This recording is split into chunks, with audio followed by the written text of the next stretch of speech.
So, I haven't uploaded on this channel in like 6 months.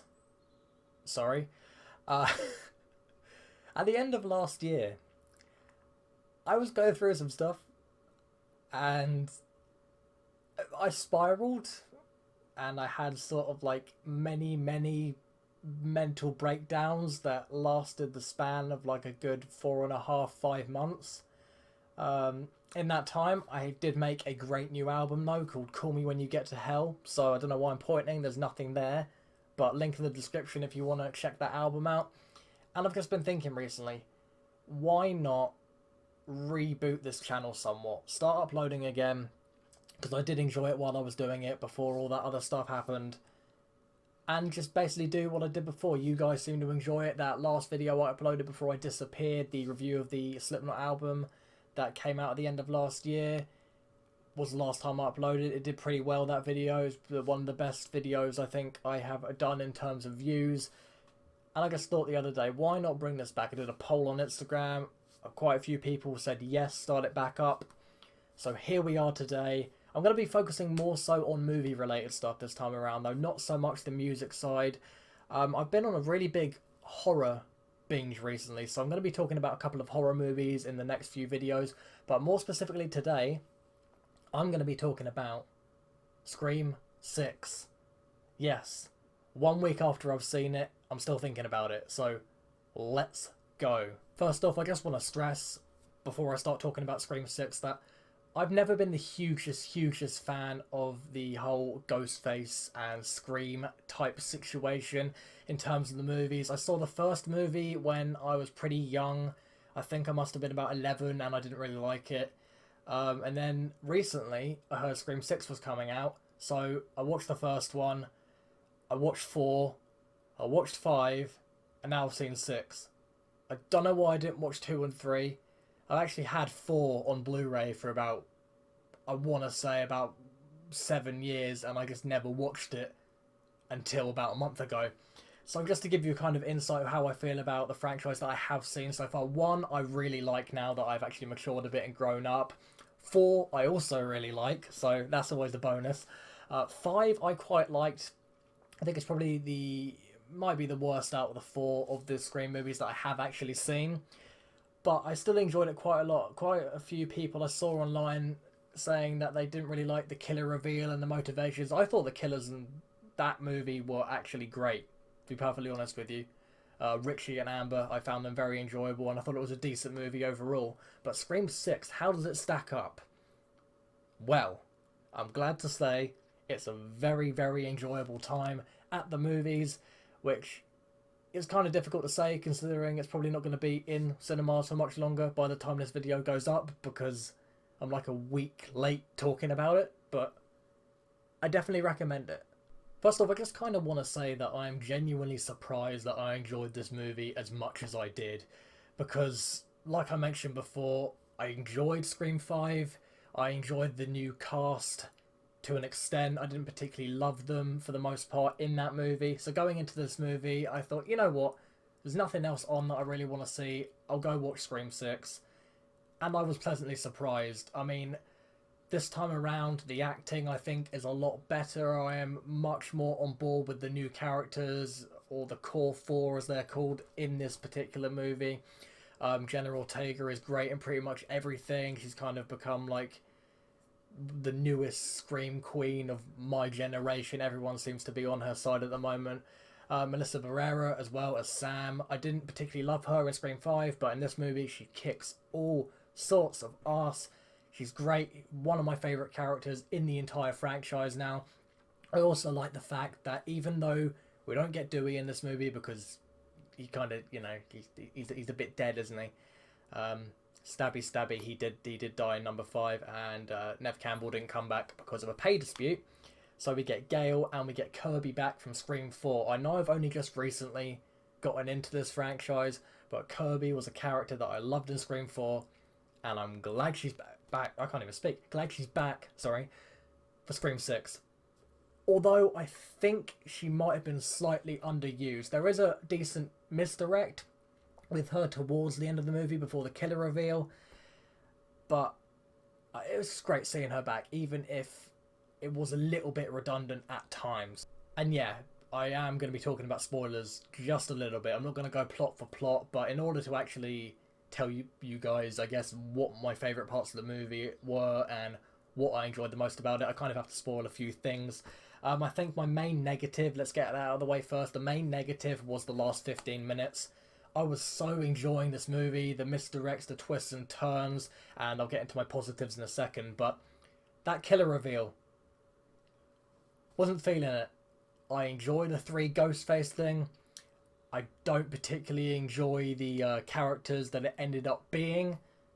And then in the last 15 minutes, there is a lot of people getting stabbed quite violently multiple times that should have died that did not die, namely Chad. I'm glad that Chad's still alive. I like that character, but he was getting properly stabbed for a good 5 seconds by two different Ghostfaces in the stomach, and at the end of the movie it's revealed that he survived that somehow. Jenna Ortega gets stabbed in the stomach. A lot of people get stabbed in the stomach and then end up surviving in this movie, which is kind of my main negative of it. But at the same time, I am glad that some of these characters did not die. The killer reveal was weak overall, though, them basically being Richie's family from the last movie, and then wanting to take revenge, I guess, on Sam for killing him. Their motivation was okay. I don't hate their motivation as much as a lot of other people have, but they were kind of setting it up. At one point there was a board of all the other killers, and I think a lot of people were kind of hoping it was going to end up being Stu from the first movie. It wasn't Stu. Maybe that's why I got a bit disappointed with the reveal, because I was almost expecting a previous person to be a killer, and they tried that misdirect with Kirby, which I didn't really believe for more than about 5 seconds. But apart from that last 15, maybe almost 20 minutes, this was an incredibly enjoyable entry in the franchise and definitely one of the best.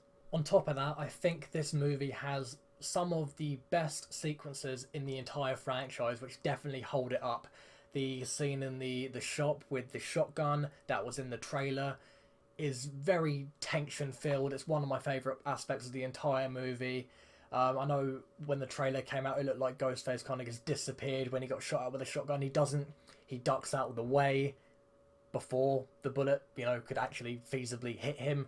And then him getting that shotgun and then having Tara and Sam crawling on the floor over broken glass and bits of debris, try not to alert Ghostface of where they are, was a really intense scene. I also absolutely loved the first 10-15 minutes. Them having Samara Weaving in. I didn't know she was in the movie. I love Samara Weaving. She was great in those couple of episodes of Ash vs. Evil Dead. I saw Ready or Not the other day. The day before I saw Scream 6, actually. So I watched Ready or Not, and then the next day, didn't know she was in Scream 6, and she was.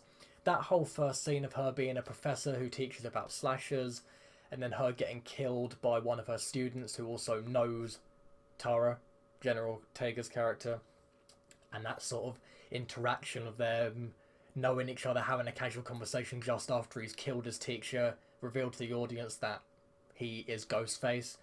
And then it kind of makes you think, okay, I'm on board now. Are we going to have a whole movie of us knowing who the killer is?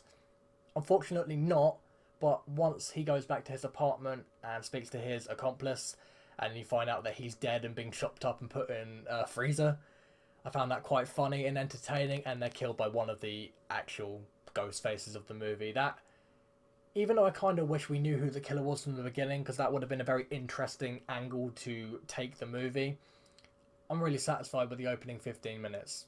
I definitely am. I'm also a huge fan of the subway scene, which was also shown a little bit in the trailers and the marketing material for this movie, but something about that scene with the lights going off, there being tons of people dressed up as Freddy, Jason. No, Jason wasn't there, was he? There was Freddy, there was Pinhead. There's multiple ghost faces, which adds to the tension, and one of them sort of gets up on one of the characters' faces, but he's just a randomer who leaves the train, which was pretty cool as well. That was quite tension-filled. I did notice as well, speaking of Samara Weaving a minute ago, somebody on that train is dressed up as her character from Ready or Not, which is kind of funny how all of that coincided just one day apart for me. But I don't really have too much of an in-depth analysis of all of the bits of this movie that I enjoyed and that I didn't like. This is mainly just a general review, because I am, like I said, about a week late talking about this because I wasn't really sure if I was going to reboot this channel yet or not, but here I am. It's not, it's not the most solid movie I've ever seen in my life. There are definitely some plot holes and some bits that don't make sense. Like I mentioned before, the people getting stabbed and then being completely fine. It does make me wonder that we're kind of headed into superhero territory a little bit. But that being said, there are still a couple of genuine great kills in this movie, and the characters sell it, the actors sell it. One other scene that I particularly loved as well is when Sam puts on her father's Ghostface outfit to take out one of the actual killers, and she just goes stabby, stabby, stabby, just goes ham on him. That was an amazing scene. So even though there are a couple of nitpicks in terms of plot and the last 15 minutes and the plot armor that is given to the characters, I still think it's worth paying to go and see on the big screen. It's just a bit of dumb fun.